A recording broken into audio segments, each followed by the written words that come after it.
Netflix offers so many options that choosing the perfect thing to watch can be too much to deal with. Here's a look at some of the best stuff to add to your queue for the next time you don't know what to watch on Netflix.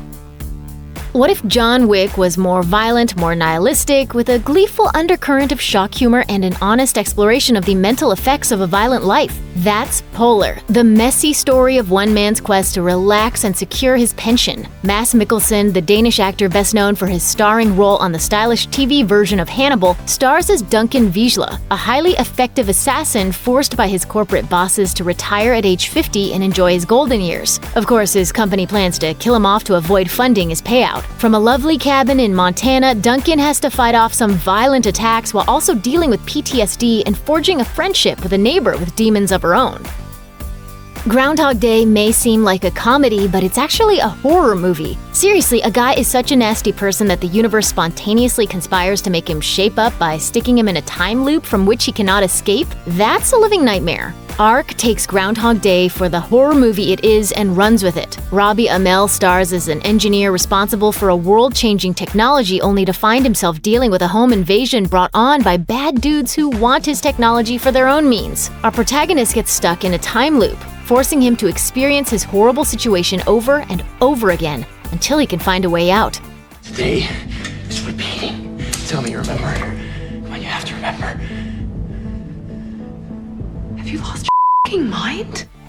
Life in an especially dingy and crime-filled part of London is rough for Tom, a shy and awkward teenager who just wants to go about his business and maybe take things to the next level with his friend Lucy. When he goes over to her apartment to study together, he's greeted by thugs who have just savagely attacked Lucy and her brother. Tom runs away and tries to call the police, only for the thugs to shoot him in the head and leave him for dead. The good news? He survived. The bad news, he wakes up 2 days after the attack with bits of his phone stuck inside his severely damaged noggin. Luckily, like some kind of Silicon Valley Spider-Man, the advanced computing technology in the phone merges with Tom's brain to give him superpowers. With those great powers, he takes it as his responsibility to track down the bad guys who nearly killed Lucy.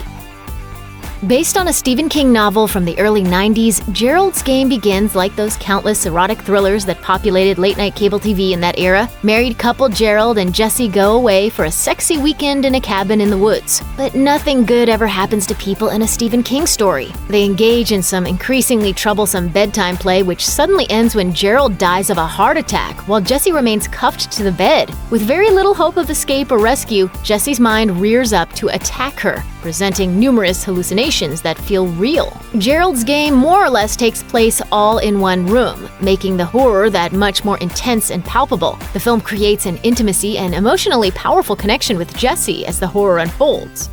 Because everybody's got a little corner in there somewhere. A button they won't admit they want pressed.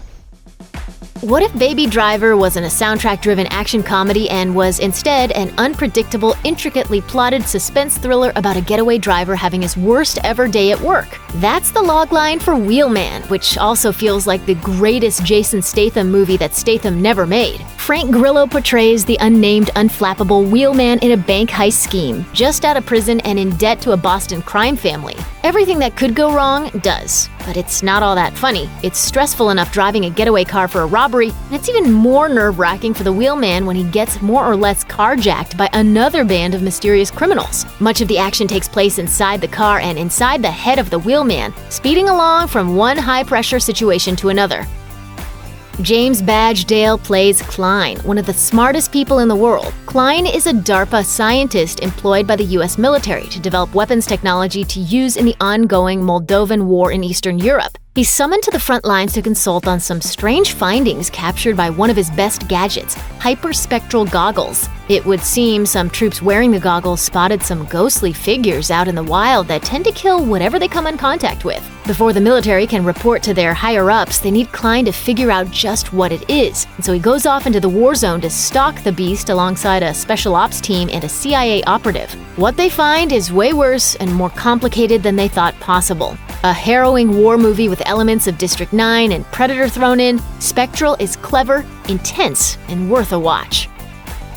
Yes, there's a sequel to 2000's Crouching Tiger, Hidden Dragon, and like so many other revivals of classic properties, it's just hanging out on Netflix. Loosely based on the same Crane Iron series of books by Wang Dulu as the original Crouching Tiger, Sword of Destiny builds on its predecessor's magical combination of folk tales, multifaceted characters, and physically impossible acrobatic fight scenes. Michelle Yeoh returns as Yu Shu Lin, fresh out of exile and locked in an important battle with the West Lotus clan for control of the Green Destiny sword. Directing Sword of Destiny is Woo Ping Yoon, the martial arts choreographer on the first Crouching Tiger, and he certainly brings his prowess for creating gorgeous and soaring aerial combat sequences.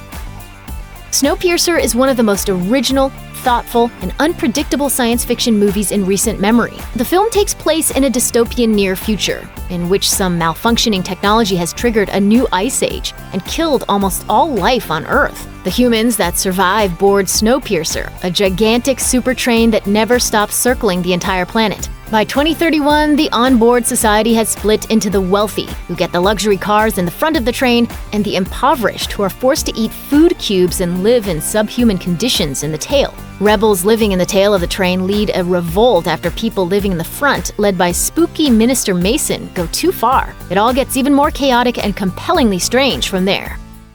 I am a hat. You are a shoe. I belong on the head. You belong on the foot. Yes, so it is. Why are period horror films so much scarier than one set in modern day? Is it because the relative ignorance and brutality of the past adds an extra element of terror? Or are images of Victorian-era Londoners in bleak clothes living bleak lives inherently unsettling? Probably that, although blood-hungry monsters, freaky islands, and blood cults are scary too. Fortunately, Apostle possesses all those things. Set in 1905, Apostle concerns a man named Thomas, who leaves London for an island run by a cult that's kidnapped his sister. Thomas poses as a new adherent to gain favor with the cult members and their leader, in the hopes of rescuing his sister from them. However, things get awfully sticky for Thomas when he realizes that the cult's teachings aren't exactly wrong. Imagine if Little Shop of Horrors mashed up with The Wicker Man, only 10 times as freaky, and you'll get Apostle. There's always room for a new twist and new voices in even the most trope-heavy film genres. Take Cargo, which revives the zombie movie genre from its funk by adding new dimensions of humanity. Directors Yolanda Ramke and Ben Howling based the film on their 2013 short of the same name. It follows a man named Andy, played by Martin Freeman, who, with his wife and infant daughter, preserves himself up in a houseboat along a river deep in the interior of Australia following a zombie apocalypse. Andy wants to take the boat upriver to the safety of military protection. His wife wants to make a supply run. Eventually, Andy heads out on land with Rosie strapped to his back, fighting off the undead. Ultimately, Cargo is a film about the will to not just survive, but to protect your loved ones no matter the cost.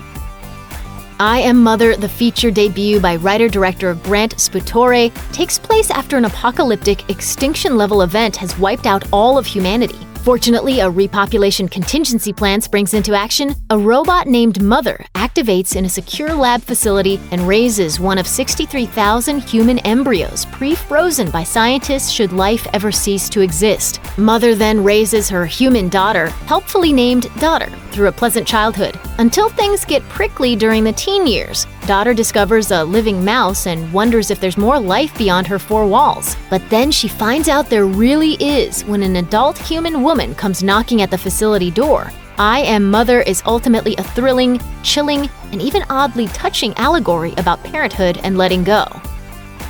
The Wandering Earth is one of the highest-grossing movies of the decade, but most North American movie fans probably have no idea it even exists. It enjoyed an extremely small release in the US but earned nearly $700 million at China's box office. The film is one of that country's first Hollywood-style, big-budget blockbuster science fiction epics. In The Wandering Earth, scientists discover that the sun is evolving into a red giant, meaning that it's expanding at a rate that will devour Earth in 100 years and the entire solar system within 300 years. The globe's governments and scientists work together and come up with a creative solution. 10,000 gigantic jet engines are installed around the world, propelling the planet out of its orbit to begin a very long journey to a new permanent resting spot more than 4 light-years away. Things go wrong relatively early when Spaceship Earth gets caught in Jupiter's orbit, which will ensure its eventual destruction. If our heroes can't get the jets working again, that is. Comparable to Armageddon, The Core, and Interstellar,